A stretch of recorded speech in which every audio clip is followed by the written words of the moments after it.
만덕 산방에도 이렇게 봄 기운이 이렇게 올라오고 있습니다.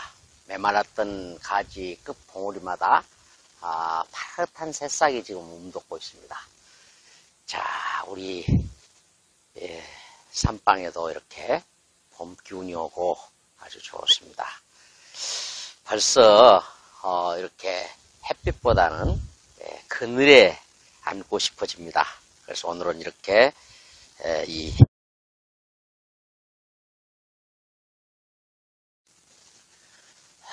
반갑습니다.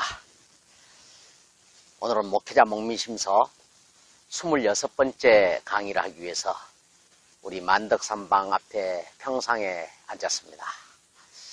오늘은 그 목민심서 중에 리전의 장 중에서 제4조 거현 어진 사람의 천거라고 하는 장에서 생각하고 또 거론해 보고자 합니다. 제4조 거현 어진 사람의 천거. 어진 사람을 천거하는 것은 수령의 직무이니 비록 옛날과 오늘날의 제도가 다르기는 하지만 훌륭한 인물을 천거하는 소임을 잊어서는 안 될 것이다.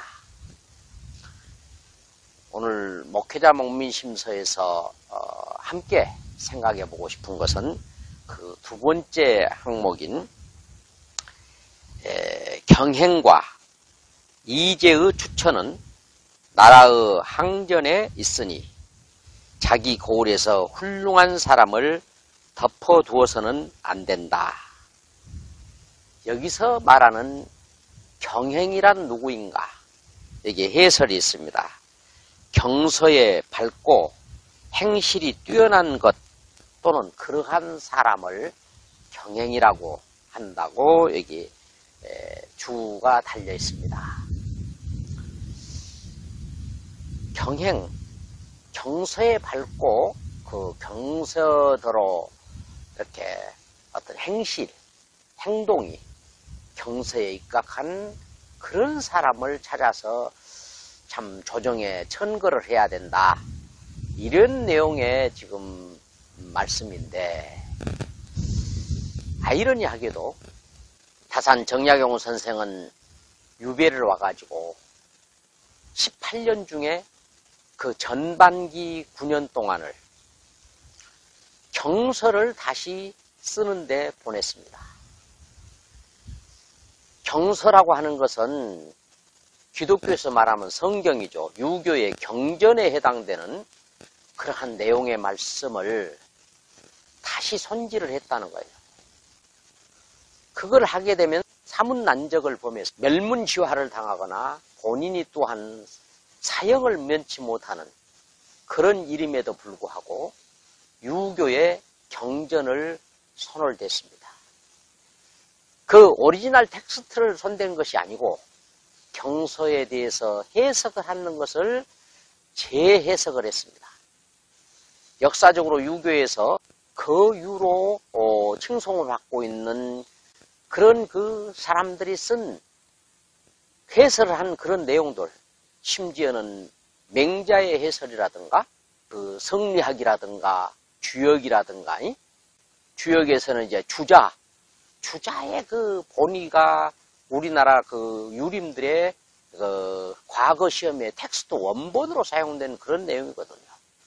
그런 것을 다시 손댔을 때는 정말 그 사형을 면치 못하는 그런 것임에도 불구하고 그 주역을 다시 쓴 것이 8년 동안 주자의 주역 본의를 다시 재해석을 해가지고 주역 사전을 발행을 했습니다.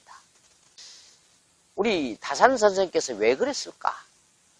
그 경전에 대한 해설을 달리했을 때 엄청난 우리가 가치관에 혼란을 가져오게 되고 잘못을 하게 된다 하는 그런 내용이죠. 거기에 비춰봤을 때 오늘 목회자 목민심서니까 기독교의 입장에서 본다면 성경에 대한 해석을 달리하는 것입니다. 지금 기독교가 정통이라고 하고 있는 그 주장은 똑같은 성경을 보면서도 거기에 한 해설이 각각 다른 데서 오는, 그래서 우리의 해설이 가장 옳은 것이라고 생각해서 그걸 정통이라고 하고, 그 정통들이 주장하는 그런 그 성경의 해석을 조금 달리하는 것을 나왔을 때 그런 이단으로 취급을 하고, 그걸 심지어는 죽이기까지 하는, 사형까지 하는 그런 역사가 기독교 가운데 있었던 것입니다. 그래서 이 경전을 어떻게 해석하느냐, 이게 굉장히 문제인데, 자, 여기서 경행을 조정에 천거를 한다 했을 때, 그러면 기독교에서 지금 성경을 아주 유식하게, 성경을 아주 밝게 잘 해석을 해가지고 정말 그 하나님께 또는 예수님께 천거를 할 만한 그런 인물이 어디 있을까? 스스로 자기가 성경에서는 가장 해석을 잘했다. 그것을 기독교적인 용어로 하면 두루마리에 봉인을 뗐다는 표현을 쓰고 있습니다. 두루마리에. 예전에 책은 이렇게 책으로 이렇게 묶어져 있는 것이 아니고 긴 두루마기를 뚫뚫 말아가지고 그것을 참 누가 보지 못하게 봉인을 하는 것이거든요. 그런데 기독교에서 말하는 봉인을 뗐단 말은 그걸 아무리 읽어봐도 해석을 할 수 없는데 본인이 가장 잘 해석을 했다는 그런 뜻의 의미로 봉인을 뗐다는 의미를 얘기하는 것이고, 봉인을 뗀 자가 정말 그 다시 오시는 주님이라고 하는 그런 표현까지도 쓰고 있습니다만은, 그런 봉인을 뗐다, 자기가 그 밀봉된 성경에 봉인을 뗐다고 주장하는 대표적인 사람이 신천지의 이만희 총재입니다. 그런데 그 신천지에서 보는 성경 공부 방법, 이게 굉장히 문제가 있다는 사실을 내가 직접 목격을 했습니다. 신천지 그 팀들하고 제 그 삼성역 가까이 있는 제 사무실에서 함께 한 적이 있어요. 제 사무실에 이제 그 조그만 사무실 공간이 좀 여유가 있어서 한 편을 빌려줬는데, 거기에서 일주일에 2번씩 성경 공부를 하겠다고 하면서 해도 좋습니까? 그래서 환영한다고, 나도 성경 공부 좋아하니까 함께 공부하자고. 그래서 함께 공부를 했어요. 그런데 신천지의 성경 공부 방법은 아주 특이했습니다. 거기에 그 선교사라는 친구가 딱 그 회의 테이블 좌장 자리에 앉아가지고 몇 장 몇 절 하면은 거기에 모인 그 공부하러 온 사람들이 일제히 그 몇 장 몇 절을 찾아가지고 소리 내서 읽기 시작하는 거예요. 그 읽기가 끝난 다음에는 또 뭐 구약 몇 장 몇 절 해가지고 또 읽기 시작하는 것이요. 거기에서 그 성경에 대한 해설이 없이 계속해서 성경에 대한 그 읽기를 계속하는 겁니다. 그것을 한 20여 분 동안 하고 나더니 마지막 결론에 이 성경에 이런 그 규절이 있습니다. 이렇게 주장하는 걸 봤습니다. 그들이 첫 번째 하는 것이 뭐였냐 하면은, 성경은 하나님의 말씀이고 절대적이다. 절대적 진리다. 1.1핵이라도 그걸 바꿀 수 없다. 이것을 믿게 하는 겁니다. 그걸 믿을 수 있게 하는 성경 규절들이 참 신구약을 통해서 있어요. 그 부분이 이렇게 쓰여지지 않습니까?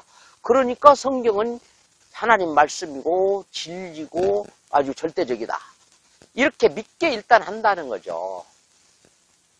그런데 여기서부터 문제가 있는 것입니다. 성경은 진리 자체가 아니에요. 진리를 가르쳐주는 교과서입니다. 그렇기 때문에 성경이 처음 쓰여졌던 중동 지방에 그 이스라엘 그 지역에 사는 사람들, 그 유목민들, 이런 사람들에게 잘 알아들을 수 있는 그런 비유를 썼고 예화를 들었고 또 거기들의 수준에 맞는 말로 그들을 교육했어요. 그렇기 때문에 마치 우리가 공부를 할 때 초등학교, 중학교, 고등학교, 초등학교도 그것이 농촌 지방에 자라고 있는 자녀들이냐 도시 지방에 자라고 있는 자녀들이냐에 따라서는 교과서를 달리할 수 있는 것입니다. 그런데 그것이 절대적이라고 하면서 한다고 하는 것은 전혀 문제가 있다. 이런 얘기를 저는 하고 싶은 겁니다. 그런데 그것을 절대시하게 되면은 어떤 문제가 생기느냐. 초등학교에서 배운 교과서가 전부라고 생각하고 그보다 한 차원 높은 중학교 교과서라든가 고등학교 교과서라든가 대학교 교과서는 그건 모두 틀린 것이고 이단이고 잘못된 것이라고 거부하는 문제가 생긴다 하는 이야기입니다.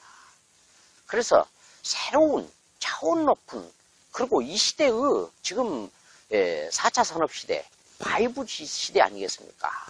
이런 시대에 걸맞는 그런 말씀으로 진리를 깨닫도록 새로운 말씀으로 가르치고 교육해야 될 텐데 성경만이 절대라고 생각하는 나머지 그것을 받아들일 수 있는 마음이 전혀 없게 된다. 그걸 거부하게 된다. 그리고 2000년 전, 3000년 전 그 옛날에 그래도 참 그 생각하는 수준이 낮았던 그 사람들에게 그리고 그 성경의 그 가르침을 주었던 사람들이 누구였습니까?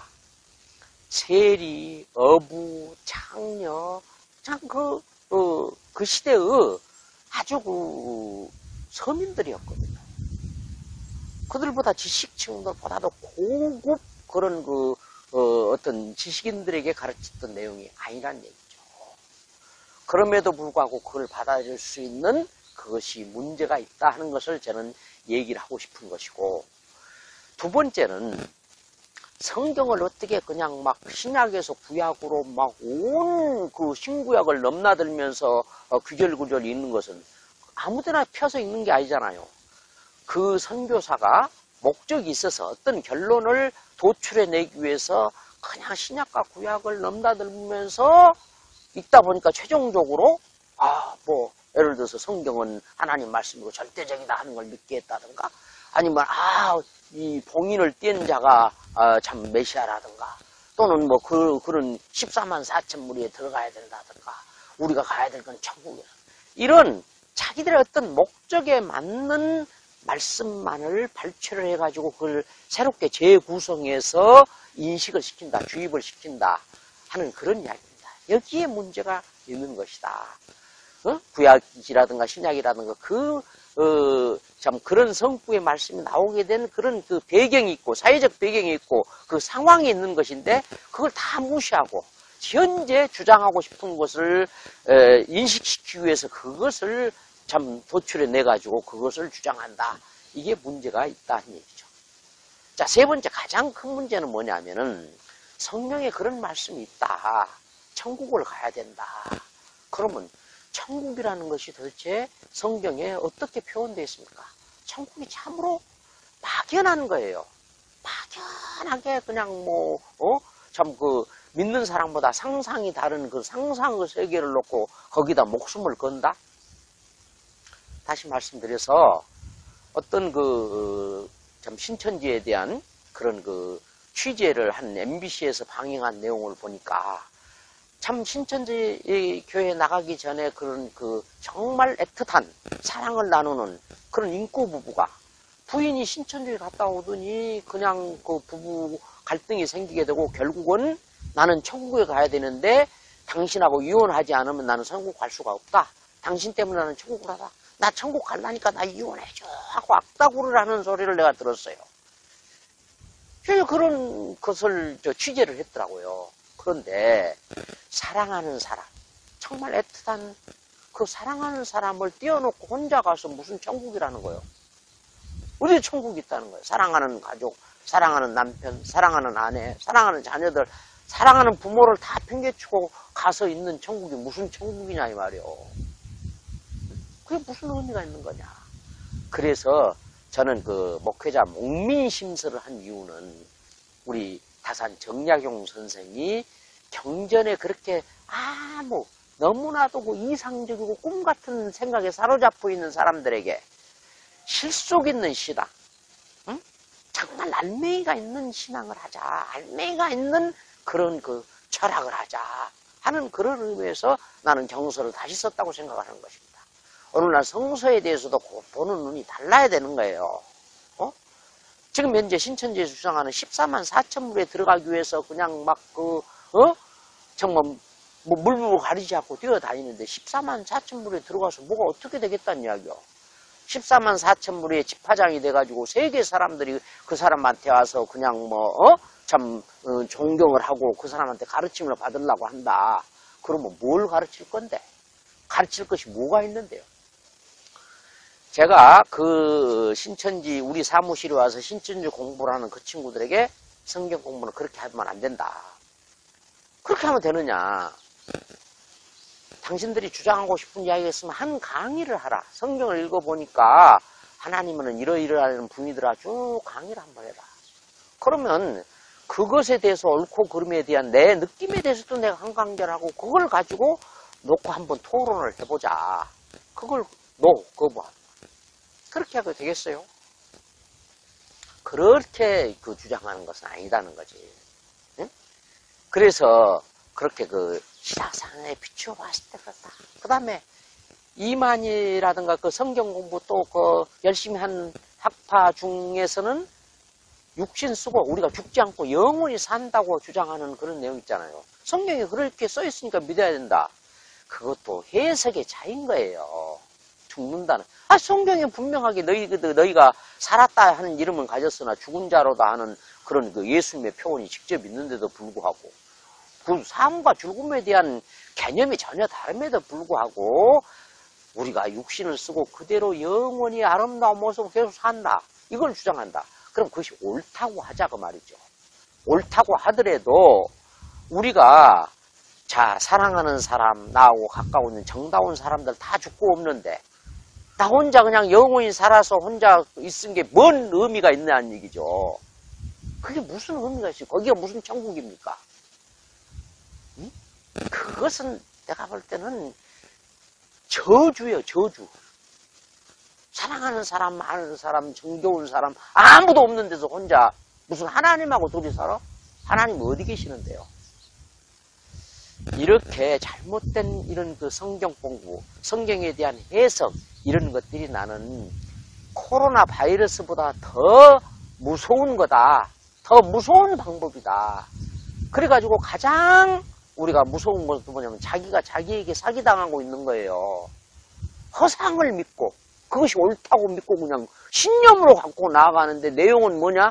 그것이 맞지 않다 이거지. 맞지 않는 것을 그것을 믿고 그것을 사람들한테 그 강한 신념을 가지고 전하는 그것이 바로 자기가 자기에게 사기당한 사람이 자기는 사기당한지도 모르고 자기 사기당해가지고 옆에 사람을 또 그렇게 거짓된 잘못된 것을 목숨 걸고 전하는 이것이 코로나 바이러스보다 더 무서운 것이다.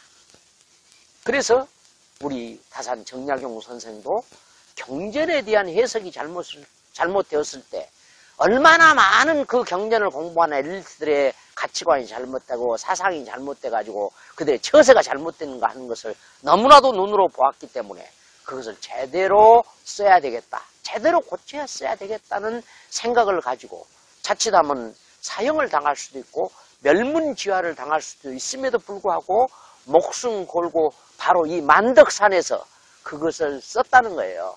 그래서 저는 만덕산에 우리 다산 정약용 선생의 200년 전에 그 생각을 하면서 오늘 성경을 보고 있는 수많은 이 기독교인들, 목회자들, 신학인들이 실학사상에 입각해서 다시 한번 성경을 봐야 된다 하는 것을 저는 강하게 주장하고 싶은 것입니다.